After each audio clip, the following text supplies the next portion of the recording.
Okay, we continue reading Zac Power, Mind Games. What mind games? We're up to chapter 4. Where is it? Chapter 4. Zac jammed on the brakes. He'd been flying so fast he'd hardly noticed he was almost in Bladesville. Now he had to figure out how and where to land. He had a closer look at the instruments and dials flashing on the dashboard. He noticed a button labelled Engage Stealth Shield. That seems useful. Instantly, his mini fighter jet vanished from his radar screen. The stealth shield had turned him invisible. Zac looked up the location of Bladesville Airport. It was 50 kilometres out of town. He checked the time. It was already 11:34 p.m. Then Zac had an idea. If his mini jet fighter was invisible, he could land wherever he wanted. With that decided, Zac flew downwards. Skyscrapers stuck up everywhere. The streets were choked with cars and people. The tallest skyscraper had a huge logo on the side, Mind Lab. They were some kind of games company. The top of Mind Lab building was going to make a perfect landing strip for an invisible mini fighter jet. Coming into land, Zac couldn't help switching on the PA system. Even though he was alone, this piloting stuff was pretty fun. Ladies and gentlemen, this is Captain Zac Power speaking. His landing was perfect. Not a single bump. Maybe, in another life, Zac could have been a pilot. But he had to shut those thoughts out. He was a spy. He always would be. Zac allowed himself the smallest of sighs. Zac popped open the invisible cockpit door. He stuck his head out and looked around the top of the Mind Lab building. A beefy security guard was standing near the only staircase down from the roof into the building. As usual, Zac had his abseiling gear in his backpack. He'd get down the quick way over the side of the building. All 200 stories.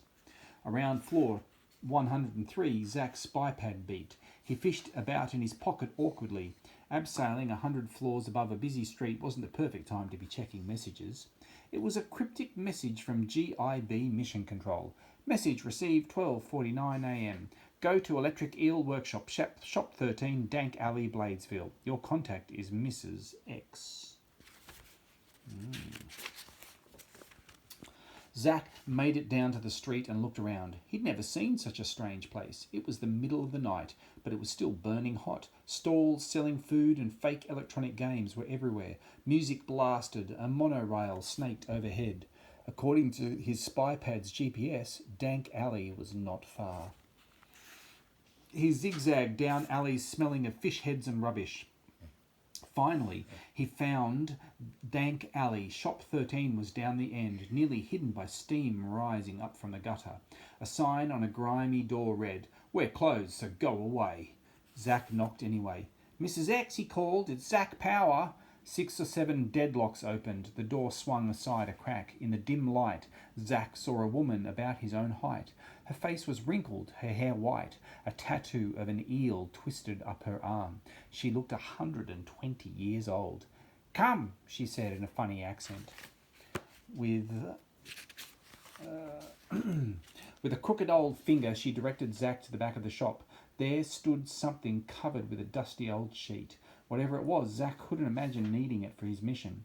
Mrs. X pulled off the sheet. Underneath was a brand new motor scooter. There were millions just like it roaring down the streets of Bladesville, only those ones were dented and rusty. This one gleamed silver. "One important addition," said Mrs. X. She pointed at a lever under the handlebar. "Pull up, you fly up. Pull down, you sing karaoke." "This is a karaoke hover scooter," said Zac Power, disbelieving. Mrs. X nodded.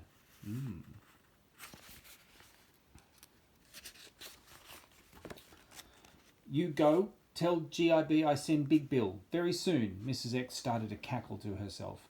Zac was wheeling the scooter out into Dank Alley when his spy pad beeped. "You have one new voice message." The screen flashed. Zac put the spy pad up to his ear. "Hello, Zac. Welcome to Bladesville," said a boy's voice. It sounded like a teenager. Could this be one of the hackers, wondered Zac. The voice sounded so young. Then again, Zac and Leon were way better with technical stuff than their mum and dad. Zac's mum couldn't even work the DVD player. The message went on. We've been tracking you since you took off. Wonderful thing, World Eye. Anyway, we found your invisible fighter jet. Pretty cocky landing on the Mind Lab building. If you want to live, you better get out of here. Right now. The hackers were onto him, and by the sounds of things, they'd managed to gain partial control of the World Eye, even without breaching the final firewall. Zac's mission suddenly felt a lot more dangerous. Yes. Chapter 5. Why? Zac crouched in a dark doorway, hidden in shadow. He clutched his spy pad tight. He was in a foreign city and totally alone. His hands weren't shaking exactly, but he'd have to admit that the message from the hackers made him edgy. He punched in the number for GIB Mission Control and asked for tech support. Leon picked up the phone. A friendly voice. Relief flooded through Zac. Listen to this message, Leon. I'll patch it through now, said Zac. Leon listened. Nasty, he said. But don't worry. I'll trace the message. Could lead you straight to the hackers. Zac waited nervously. Finally, Leon had something. The message seems to have come from somewhere within a 1 kilometre radius of your current location, he said. It was 2:47 a.m. already. Zac had to get a move on. Can you tell me something else? Asked Zac. It'll take me weeks to search a square kilometre in this place, but Leon couldn't. They've got a very effective location scrambling device, Zac. These hackers are pretty clued in. Great. That was all Zac needed to hear. Zac wasn't sure what to do next, so he replayed the message. This time he thought he heard something in the background. Music. Yes, it was. He listened again. It sounded like Rotten Lies by Nemesis, one of his favourite bands. But the singing was terrible. The voice was nothing like the lead singer's. Zac toyed with the handlebars of his new karaoke hover scooter. Something clicked. Karaoke. Blades villains loved karaoke. The hackers must have sent the message from a karaoke bar. Zac flicked from his spy pad to GPS mode. Find karaoke bars 1 kilometre from here, he typed. A single name popped up on the screen. The Golden Eardrum Karaoke Cave. Zac jumped on his hover scooter and sped straight there. It didn't take Zac long to find the Golden Eardrum. It had a bright purple front door and a giant rotating ear on the roof. He needed to go in and look around without attracting attention, but he knew most of the other customers would be grown-ups. A 12-year-old on his own would really stand out in the crowd. Then Zac remembered something. A couple of months ago, Leon had given him a new gadget to road test on a mission. Zac had stuffed it into his backpack and forgotten all about it. Zac ducked into a nearby alley and pulled out the protector projector. The protector projector created incredibly realistic 3D holograms. All Zac had to do was film himself with a protector projector. The projector would then transmit a hologram of whatever Zac was doing in the footage. It would look absolutely real. I've got to make it look like I'm doing karaoke, thought Zac. Then everyone will be watching my holograph on stage while the real me can look around the Golden Eardrum. He looked around the alley carefully. Yes, it seemed deserted. He was going to have to film himself singing in the alley. Zac set up the protector projector to record mode. They like Nemesis at the Golden Eardrum. Better do a Nemesis song, thought Zac. Driving down the highway feeling pretty cool, Zac sang. How embarrassing. Zac couldn't just stand there either. To make this performance look real, he'd have to dance too. Secretly, he'd always dreamt of being a rock star. Now he had to pretend he really was one. No place to go today, not even school, Zac wailed, getting warmed up. This chorus bit was pretty cool, actually. Zac played a solo on the air guitar for once. His dream of becoming a rock star and his spying missions were fitting together perfectly. Zac hit stop on the projector and headed for the Golden Eardrum.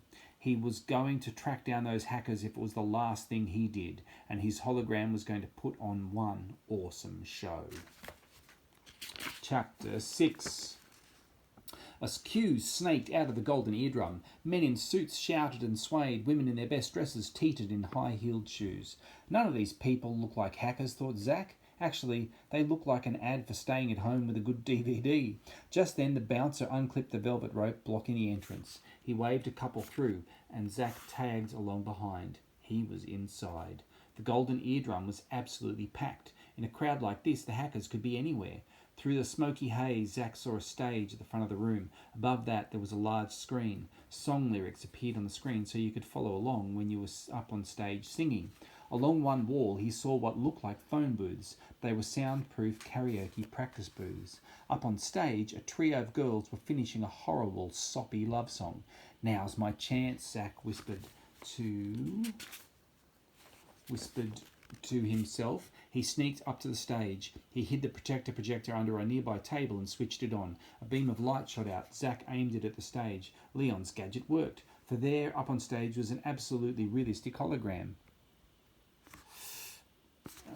of Zac singing a Nemesis song at the top of his voice. The audience whistled and cheered. Time for the real Zac to get to work. Zac scanned the crowd. A group of teenagers stood by the stage watching the hologram of Zac's awesome performance. Could they be the hackers? They looked younger than everyone else in the Golden Eardrum, and it made sense that computer whizzes could be kids. Just then, Zac's hologram made a strange choking noise. Oh no. What? That wasn't in the song. Don't want to be a grown-up. Oh no, no, no, sang the hologram. Then came the strange choking noise again. Oh no, no, no. Oh no, no, no. The hologram was jammed. It repeated the same line over and over like a CD skipping. Zac's cover was blown. A second later, Zac turned back to the teenagers, but they were gone. Then Zac saw them disappearing into the karaoke practice booth, second from the left. He counted 7 people going into the booth. That doesn't seem right, thought Zac. How could so many kids fit in such a small space? Sticking to the shadows, Zac tiptoed over to the booth second from the left. He took a deep breath and threw open the door. The booth was completely empty. Looking down, Zac noticed a trapdoor cut into the floor. The handle was still warm. Zac heaved open the trapdoor. Down in the gloom, Zac saw a ladder. Probably leads to the hackers' underground lair, thought Zac. Zac had no idea if the hackers would still be down there, but there was only one way to find out. As quietly as he could, Zac sneaked down the ladder. He looked around. With its white walls and bare light bulbs, the room looked like an ordinary storeroom. The only difference was it was filled with rows of the latest computers. If this is the hackers' secret lair, thought Zac, where are the hackers? There was absolutely no one around. Frustration bubbled up in Zac. He'd been so close, yet somehow the hackers had slipped away. Downbeat, Zac took another look around. The hackers had left no trace behind. No dropped wallet, no mobile phone, not even a single hair, except what on earth was that thing sitting on the floor?